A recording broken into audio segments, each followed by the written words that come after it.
Et de boulot. Philippe Méjeanne, vous êtes cofondateur du site jobology.fr. Alors vous, ça fait quasiment 30 ans que vous observez le paysage de l'emploi en France. Vous avez vu les choses évoluer. Est-ce que cette tendance de fond pour changer d'emploi, vous l'observez depuis le début de la crise sanitaire? Et surtout, quels conseils vous donnez pour retrouver du boulot en fonction de la région où on veut aller ou du secteur d'emploi dans lequel on cherche?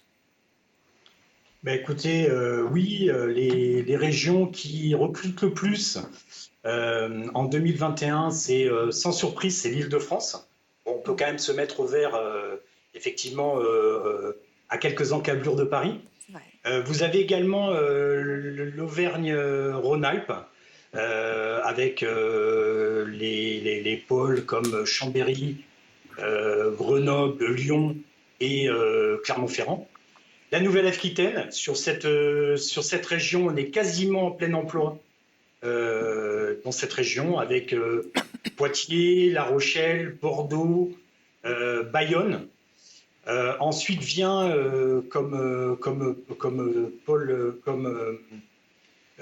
besoin en recrutement important la région Provence-Côte d'Azur, avec Aix-Marseille et Nice.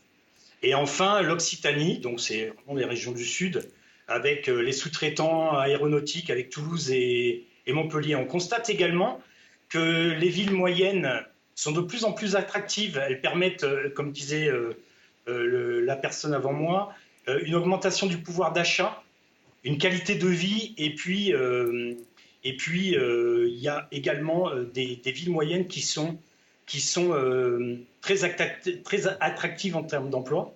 Vous avez par exemple Mulhouse, Dijon et Orléans, avec un prix au mètre carré très très bas et avec beaucoup de besoins en recrutement.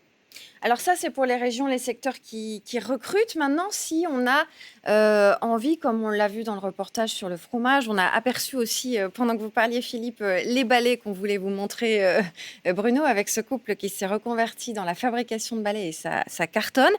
Et si on veut vraiment changer de vocation, se reconvertir, qu'est-ce qu'il faut mettre en avant auprès des recruteurs puisqu'on n'a pas forcément le CV, l'expérience qui convient. Je sais que ce qu'on appelle les mad skills, c'est un petit peu le grain de folie, l'envie, la passion dont on parlait avec Bruno. Ça compte aujourd'hui, c'est ça qu'il faut mettre en avant? Mad, alors mad Oui, comme Mad fou skills et comme fou. skills comme compétences. Exactement. voilà, les math skills, c'est un peu à la mode auprès des recruteurs actuellement. Mais c'est très important, ces math skills, ce sont des compétences qui sont quelque part faites en parallèle. Vous allez avoir un salarié qui est président d'association.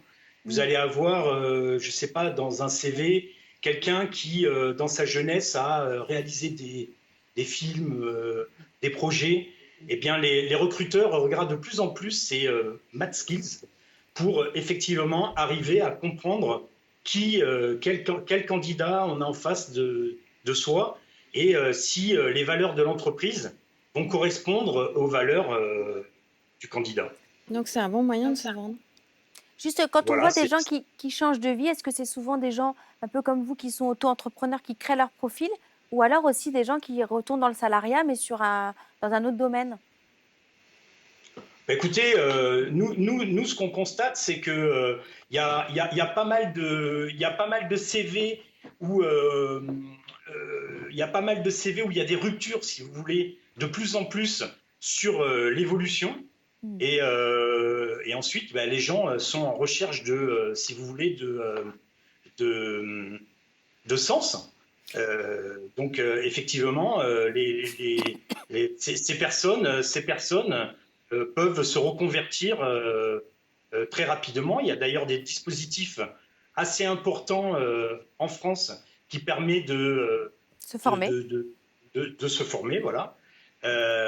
Bon, moi, les conseils que je peux donner là-dessus, c'est effectivement qu'il faut bien définir son projet individuellement, savoir ce qu'on veut faire, à quoi on aspire, en parler avec son conjoint, sa famille, parce que c'est pas neutre si on veut partir ou si on veut se reconvertir.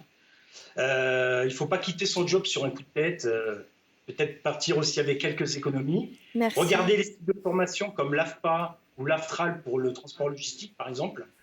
Il existe également des coachs en reconversion pour vous accompagner. Et Et vous avez également un organisme qui s'appelle le FONGICIF, qui est un organisme paritaire interprofessionnel et régional. Donc vous avez cet organisme est présent dans une vingtaine de régions et Super. il s'adresse aux salariés de plus de 24 mois. Voilà. Et les conseillers peuvent accompagner au congé individuel de formation, permet également de faire un bilan de compétences. Merci beaucoup, Philippe. On doit Voilà. s'arrêter malheureusement parce qu'on a un chrono, mais